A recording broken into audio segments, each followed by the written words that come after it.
귀신을 쫓고 아내를 얻다. 이야기 시작하겠습니다. 나미 장군의 어린 시절 이야기다. 소년 나미가 길가에서 놀다가 문득 이상한 광경을 보게 되었다.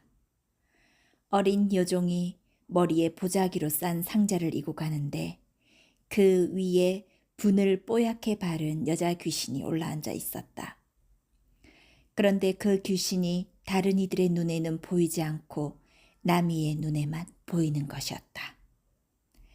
호기심을 참다 못한 나미가 슬금슬금 그 요정을 뒤쫓아가 보니 어느 높다란 솥슬대물 안으로 들어갔다. 나미가 이러지도 저러지도 못한 채 그 집 앞을 서성거리는데 얼마 후 갑자기 곡소리와 함께 집안이 소란스러워졌다. 때마침 밖으로 나온 여종에게 나미가 물었다. 이 댁에 무슨 일이 있기에 갑자기 울음소리가 터져 나옵니까? 무슨 일이 났어요? 여종이 대답했다. 작은 아씨가 갑자기 숨을 거두는 바람에 저럽니다요. 이에 나미는 그것이 방금 전에 본 여자 귀신의 소행이라 짐작하고 여종에게 말을 전해달라고 했다. 내가 낭자를 살려낼 수 있습니다. 여종은 곧 집 안으로 들어가 안방 마님께 그대로 전했다. 마님, 대문 앞에 어떤 사내 아이가 와 있는데 작은 아씨 이야기를 듣고는 자기가 아씨를 소생시킬 수 있다고 하는데요. 그러나 안방 마님은 이런 지하에 거절했다. 누군지도 모르는 외양 남자를 어찌 들일 수 있겠느냐. 안 그래도 어수선한데 쓸데없는 소리 하지 말고 물러나거라. 여종이 집 밖으로 나와 그대로 전했다. 하지만 나미는 웃으면서 잠자코 그 자리에 서 있었다. 얼마 후 의원이 찾아갔다가 돌아가고 또 다른 여러 사람이 어수선하게 들락거리더니 그 요정이 다시 나미를 찾아왔다. 안방마님께서 도련님이 진정 우리 아씨를 살릴 수 있다면 안으로 드시랍니다. 나미가 요종을 따라 들어가자 아까 본 그 여자 귀신이 낭자의 가슴에 걸터 앉아 있다가 나미를 보고는 화들짝 놀라 달아나 버리는 것이었다. 그러자 낭자가 크게 한번 숨을 토해내면서 깨어났다. 그 모습을 확인한 나미는 곧 안심하고 그 집에서 나왔다. 그런데 대문쯤 나왔을 때 다시 집 안에서 큰 소리가 났고 낭자가 또다시 숨이 막혀 죽어간다는 것이었다. 나미가 다급하게 안으로 들어가니 역시나 그 여자 귀신이 낭자의 몸에 붙어 있다가 후다닥 달아났다. 낭자는 또 한 번 큰 숨을 내쉬면서 깨어났다. 나미가 문득 이상하게 여기고 물어보았다.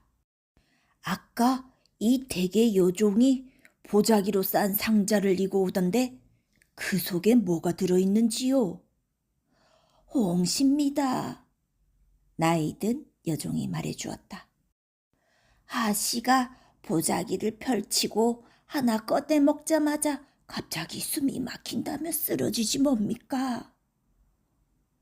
이에 나미는 그것을 머리에 이고 갈 때 보니 분을 바른 여자 귀신이 올라앉아 있었고 그 여귀가 방금 전까지 낭자의 가슴 위에 있었다고 말해주었다. 그러고는 집안 사람들과 상의해 귀신 쫓는 약을 한 첩 처방한 뒤 낭자를 완전히 소생시켜 주었다. 그 댁은 자의정 골람의 집이었다. 재상은 이야기를 전해 듣고 신기해하면서 나미가 자기 딸과 인연이 있다고 믿어 두 사람을 혼인시키기로 마음먹었다. 그런데 부인한테 점을 한번 쳐보라고 말하고는 점쟁이를 불러들였다. 얼마 후 점쟁이가 말했다. 이 소녀는 제 명에 죽지 못할 운명입니다. 허허, 그 무슨 회개망측한 소린가? 장차 퇴역죄를 짓고 요절할 팔자를 갖고 태어났습니다. 절대 피할 수 없는 운명이지요. 듣고 있던 재상은 혀를 끌끌 차면서 이번에는 자기 딸의 점괘를 봐달라고 했다. 점쟁이가 한숨을 내쉬면서 말했다. 따님 역시 명줄이 짧고 자식도 없습니다. 그러하나 사는 동안에는 복록을 누릴 것이고 남편이 화를 당하기 전에 세상을 하직할 것이니 그 소년과 혼인시켜도 무방합니다. 그 말을 듣고 재상 부부는 딸의 비운을 슬퍼하면서도 또 앞서 여기에 의해 죽었던 일을 상기하면서 훗날의 결과는 운명에 맡기기로 하고 두 사람을 혼인시켰다. 그 후 남이는 17살의 나이로 무과에 장원급제했고 그 탁월한 담력과 용기는 누구도 따를 사람이 없었다. 북방의 이시애가 난을 일으켰을 때 출정하여 평정했고 또 다른 정벌 때에도 선봉장이 되어 큰 공을 세웠다. 그때 남이가 출정지에서 돌아오면서 감개 어린 시를 지어 읊었다. 백두산의 돌은 칼을 갈아 없이 하고 두만강의 물은 말을 먹여 말렸네. 남아 20대에 나라를 평정하지 못한다면 후세에 누가 대장부라 칭하겠는가. 그러나 당시 조정에는 간신배가 들끓었고 바로 이 시를 빌미로 유자광에 의해 용모죄를 쓰고 차명을 당하니 당시 그의 나이 28이었다.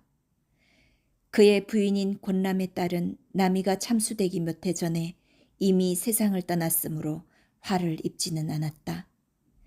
비범한 능력을 타고났지만 억울하게 죽은 남이 장군에 대해서는 많은 전설과 구전설화가 전해진다.